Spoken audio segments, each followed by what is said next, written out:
प्रकाशित कैसे हैं।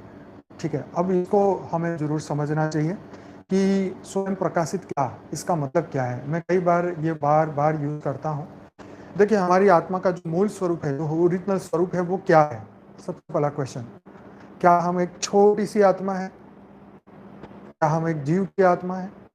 पहले तो आपको ये समझना चाहिए कि बापू जी का सबसे पहला टीचिंग क्या है। सबसे बड़ा पहला जो टीचिंग है वो है, तुम बेहद की परम परम परम महान आत्मा हो। ठीक, तो इस धरती पे आके भले हमने मनुष्य शरीर धारण किया, पर हमारी जो आत्मा है वो परम प्रकाश, परम लाइट की बनी हुई है। एक एक आत्मा के अंदर परम परम परम प्रकाश है, परम लाइट है, अनंत अनंत शक्तियां हैं। तो जब मैं स्वयं प्रकाश कहता हूँ, उसका मतलब ये कि हमारी आत्मा स्वयं प्रकाशित है। जैसे सूर्य स्वयं प्रकाशित है, वैसे ही हमारी आत्मा भी स्वयं प्रकाशित है। परंतु ये 5 तत्वों के शरीर के कारण हमारी आत्मा जो है, ये सूर्य की बात चमक नहीं पा रही है, लेकिन उसके अंदर इतना ही शक्तियां हैं, इतना ही उसके अंदर ये चीजें, इतना ही अंदर लाइट है। और जब हम उसको इमर्ज करते हैं, याद करते हैं, उसकी शक्ति को याद करते हैं, उसके ऊपर फोकस करते हैं, विश्वास करते हैं, धैर्य रखते हैं, कर्म बंधन खत्म करते हैं, हम हल्के होते हैं, विश्व कल्याण के बारे में सोचता है, तो धीरे धीरे धीरे वो प्रकाश जागृत होना शुरू हो जाता है, वो लाइट जागृत होनी शुरू होती है, और अंदर से वो धीरे धीरे धीरे महसूस होने शुरू होती है। तो कहने का मतलब ये है कि एज ए ह्यूमन इस बात को समझना मुश्किल है, परंतु जितनी भी बेहद की आत्मा है, उनके अंदर बेहद की कला की पावर है ना। तो बेहद की कला की पावर मतलब इनफाइनाइट पावर। जैसे हम इस सूर्य को देख रहे हैं, इस सूर्य से भी 1 करोड़ गुना बड़ा सूर्य हमारी मिल्की वे गैलेक्सी में है। अब आप इस सूर्य को और उस सूर्य के प्रकाश को चेक करेंगे उसको, तो इस सूर्य का जो प्रकाश है वो सिर्फ एक सोलर सिस्टम के लिए है, लेकिन उस सूर्य का प्रकाश जो है वो कितने सोलर सिस्टम तक पहुंच रहा है। हमारा भी सोलर सिस्टम में उसका प्रकाश आ रहा है, हम उसको दूरबीन से देख सकते हैं, बाइनोकुलर से, या जो जितने भी हायर गैजेट हैं जो साइंस वाले यूज कर रहे हैं, वो उस गैजेट से उसको देख रहे हैं। वो इतना पावरफुल है कि कई सूर्यमंडलों को वो शक्ति दे सकता है, पूरे गैलेक्सी में प्रकाश फैला है।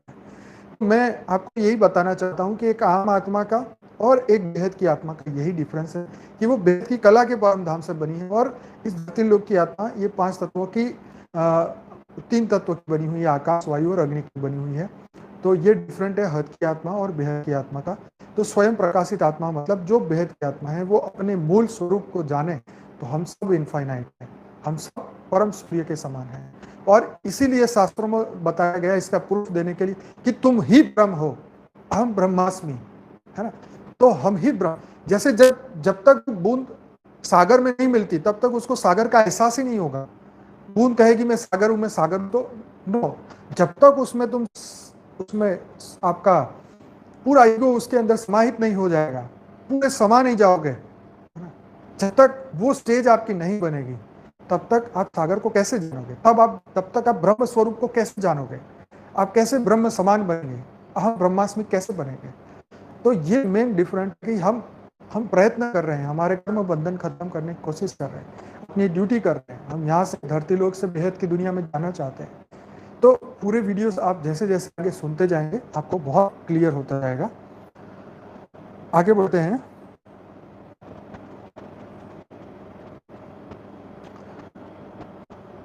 यस, एक जगह पे ऐसा लिखा है कि जब भी विराट ईश्वर हमारे सामने आता है, हमारा शुद्र अहंकार बेचैन हो जाता है। हम मरे हुए ईश्वर को पूज सकते हैं, लेकिन जीवित ईश्वर को पहचानना मुश्किल है। देखो, हम यहाँ पे मरे हुए और जीवित की बात नहीं करते, क्योंकि वो तो लाइव है ना। तो बस बात यही है कि जब वो विराट स्वरूप हमारे सामने आ जाता है, तब हमारा अंदर का ईगो खत्म हो जाना चाहिए। आई एम नथिंग, मैं कुछ भी नहीं हूँ, मैं सिर्फ और सिर्फ निमित्त हूँ, मेरा कोई अस्तित्व ही नहीं है, मैं एक सागर की छोटी सी बूंद हूँ। ठीक है, जब मैं सागर में समा जाऊंगा तब मैं ब्रह्म समान बनूंगा, तब तक तो मैं ब्रह्म समान नहीं हूँ। आज भी मैं पुरुषार्थ कर रहा हूँ, आज कभी कर्म बंधन भोग रहा हूँ, तो अभी मैं ब्रह्म समान नहीं बना हूँ। हमें बनना है, यही तो पुरुषार्थ है, यही तो मनुष्य शरीर इसलिए तो हमने लिया है कि हम वो उसके समान बन सके। आगे, किसी को बार बार माफ कैसे करें। कर्म बंधन के हिसाब से हम अपने द्वारा भी नहीं जा सकते, और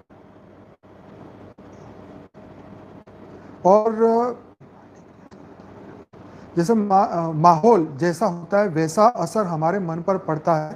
तो ऐसे में हम अपने वाइब्रेशन को हाई कैसे रखें? तो किसी को बार बार माफ कैसे करें? कर्म बंधन के हिसाब से हम उनसे दूर भी नहीं जा सकते। तो ये कहने का बात है, माहौल ऐसा बन जाता है तो हम अपने वाइब्रेशन को हाई कैसे रखें? अब देखिए, समझने की बात है कि हम किसी को बार बार माफ माफ कैसे करें। देखो, माफ करने की बात से पहले हमें समझना है कि बार बार आपको दुख क्यों मिल रहा है, आपको अंदर से क्यों ऐसी आवाज आ रही है कि हमें माफ करूं, वाई। पहली बात तो ये है कि आपको बार बार उनकी सामने की साइड वालों से दुख मिल रहा है, मतलब आपके कुछ कर्म बंधन शेष है। क्यों वो आपको प्रेम नहीं करते, इसका जवाब आप ढूंढिए। क्यों आपको वो हर्ट कर रहे हैं, क्यों आपको वो दुख दे रहे हैं, है ना? क्यों आपको इनफाइनाइट प्रेम नहीं कर रहे हैं? क्यों? क्योंकि आपके कर्म बंधन उनसे ऐसे ही बने हैं। जैसा आपने पूर्व समय में किया होगा वैसा ही आज आपको मिलने वाला है। ये कुदरत का नियम है, ठीक है? एक थियरी ऑफ कर्म है, यू हैव टू अंडरस्टैंड। आपको ये समझना ही होगा, ठीक? अब जब हमें ये समझ में आ गया कि यस, मेरे ही कर्म मेरे ही सामने आ रहे, तो आप अपने आप को माफ नहीं करेंगे क्या? आपको ये समझना है कि आप उसको माफ करने से हम अपने आप को भी माफ कर रहे हैं। क्यों? क्योंकि अब हम समझ गए हैं कि मेरा ही किया धरा मेरे सामने आ रहा है, ठीक है ना? ये सूक्ष्म बात है, अति सूक्ष्म बात है, इसको गहराई से समझ लीजिए कि जिस दिन आपके कर्म बंधन वो बुरे कर्म खत्म हो जाएंगे और अच्छे कर्म शुरू हो जाएंगे, वो व्यक्ति आपको इनफाइनाइट प्रेम करेंगे। अगर कर्म बंधन में नहीं होगा तो नहीं करेंगे, आशा भी मत रखो। मैं आपको सिर्फ समझा रहा हूं कि ये चीजें हैं, है ना? तो बात रही कि बार बार माफ क्यों ना करें। आप कह रहे हो बार बार माफ कैसे करें, मैं कह रहा हूं बार बार माफ क्यों ना करें, करना चाहिए, है ना?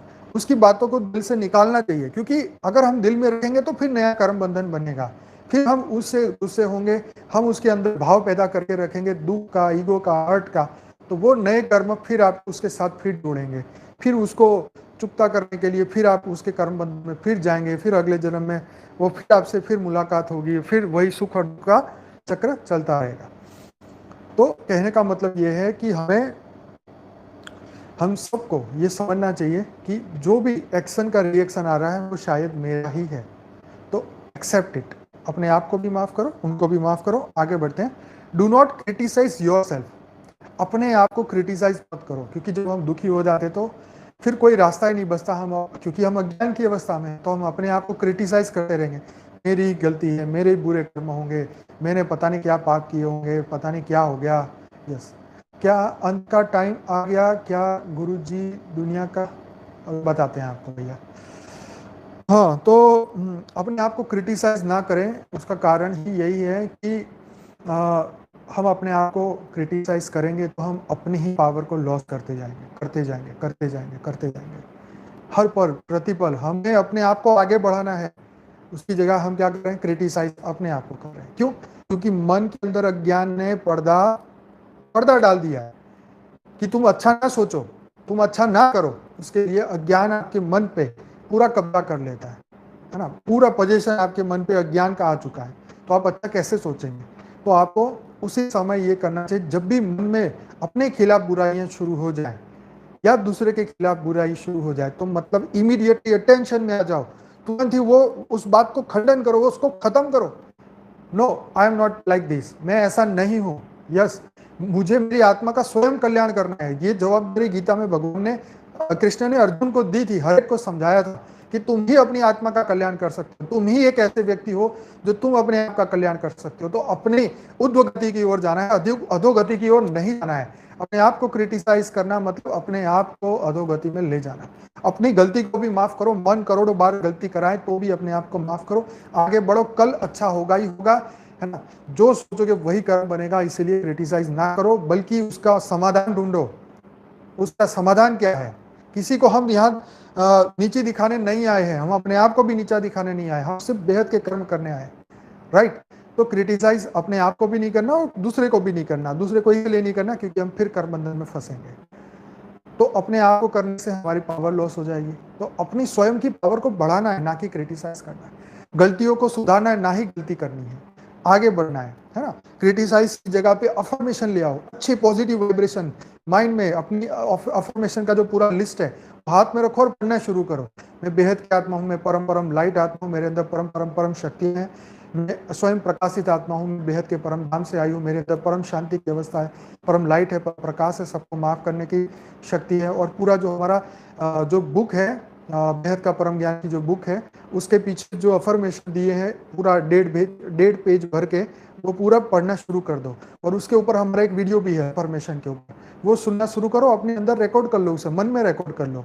और जब भी ऐसी अपनी मन की स्टेज लगे कि आज मन ठीक नहीं है, तुरंत ही इमीडिएटली उसको सुनना शुरू करो। अपने आप को, मन को पॉजिटिव बना, वो हो जाएगा।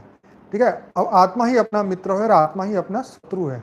तो इसीलिए अपने शत्रु स्वयं के मत बनो। बहुत आसान है, जल्दी से जल्दी कर सकते हैं हम, कभी जब चाहे हम कर सकते हैं। जब भी मन में बुराई आए तो सोचो, कहा मैं ऐसा नहीं हूं, मैं बुरा व्यक्ति नहीं हूं, मैं बहुत अच्छा व्यक्ति हूं, मेरे जैसा संसार में कोई भी नहीं है।